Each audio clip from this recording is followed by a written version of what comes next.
Karena udah panik, gak sempat ambil apa-apa, cuman yang ada cuman baju yang kita pakai.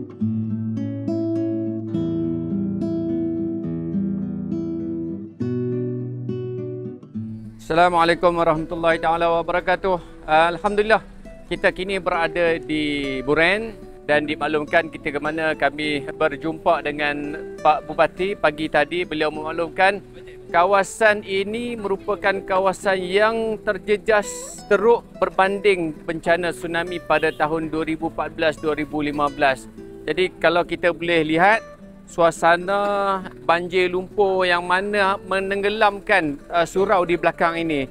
Dan ini merupakan lokasi yang ketiga. Dan selepas ini kita akan cukupkan 5 kampung untuk kita agihkan lebih kurang dalam 450 pek makanan termasuk juga wang tunai. Yang mana wang tunai ini sangat penting untuk keluarga kita, ibu-ibu kita beli gas, beli rempah ratus dan sebagainya.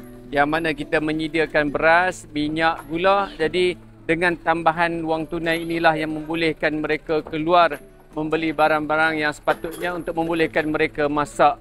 Jadi terima kasih kami ucapkan kepada rakyat Malaysia yang sudi bekerjasama dengan Muslim Care Malaysia, dan kita masih lagi meneruskan kempen untuk bantuan banjir Aceh ini kerana lebih ramai lagi sebenarnya rakyat Aceh memerlukan bantuan dan juga sokongan daripada kita semua. Terima kasih Muslim Care Malaysia.